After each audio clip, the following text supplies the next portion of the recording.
हाँ फ्रेंड्स, आज मैं आपको बताऊंगा माघ मास का दूसरा अध्याय। चलिए वीडियो को शुरुआत करते हैं। राजा के ऐसे वचन सुनकर तपस्वी कहने लगा कि हे राजन, भगवान सूर्य बहुत ही शीघ्र उदय होने वाले हैं, इसलिए यह समय हमारे लिए स्नान का है, कथा का नहीं।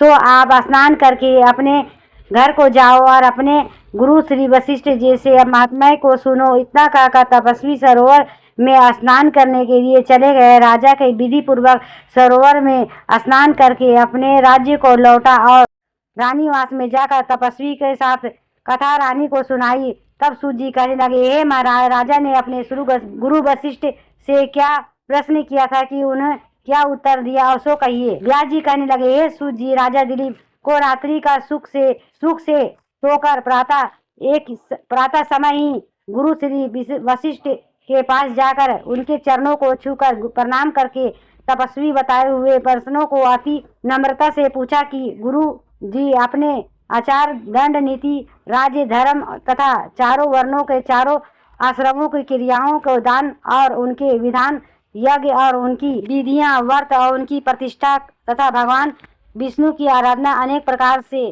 तथा विस्तार पूर्वक मुझको बतलाइए। अब मैं आपसे माघ मास के स्नान के महात्म्य को सुनना चाहता हूँ। सो तपोधन नियम पूर्वक इसकी विधि समझाइए।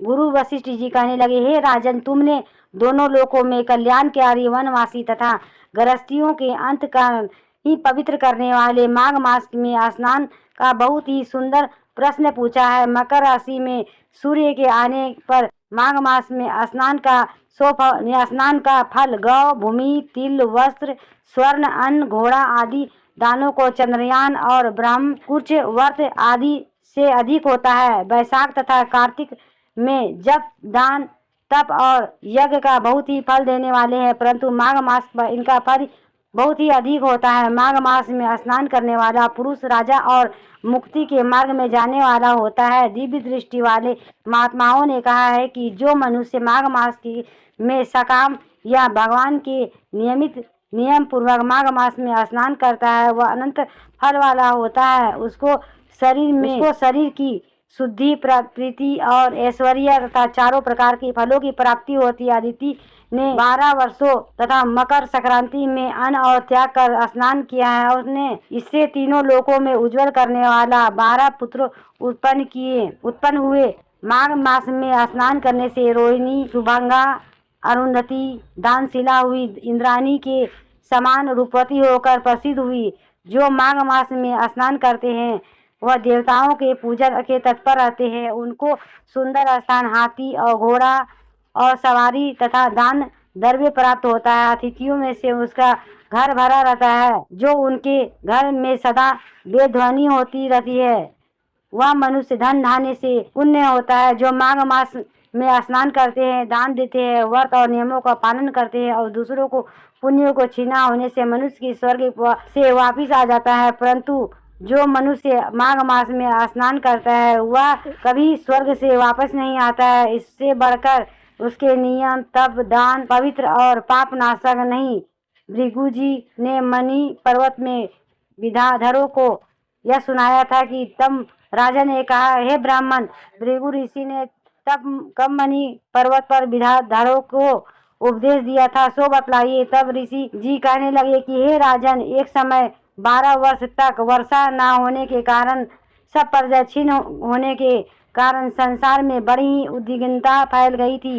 हिमाचल और विंध्याचल पर्वत के मध्य पर यह देश निर्जन होने के कारण श्राद्ध, तप तथा स्वाध्याय सब कुछ छूट गया। सारा लोग विपत्तियों में फंसकर प्रजाहीन हो गया। सारा भूमंडल फल अन्नहीन से रहित हो गया। तब विंध्याचल से नीचे बहती हुई नदी सुंदर वृक्षों को अनाच्छादित अपने आश्रम से निकलकर श्री भृगु ऋषि के शिष्यों को सहित हिमालय पर्वत पर आ गए।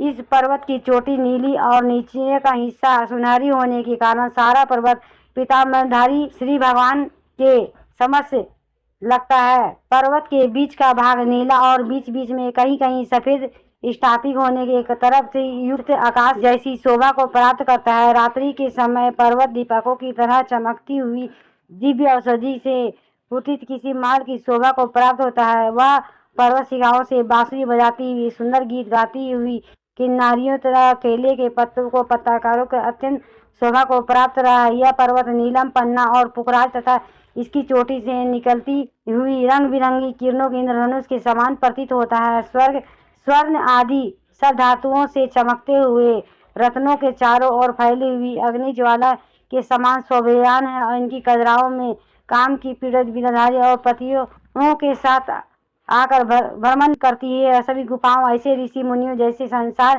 के सब क्लेशों से जीत लिया है, रात दिन ब्रह्म का ध्यान करते हैं, जो कई एक हाथ और रुद्राक्ष की माला लिए हुए शिव की आराधना में लगे हुए पर्वत के नीचे भागों में जंगली हाथी और बच्चों के साथ खेल रहे हैं और कस्तूरी वाले रंग बिरंगे मृग झुंडों इधर उधर घूम रहे हैं।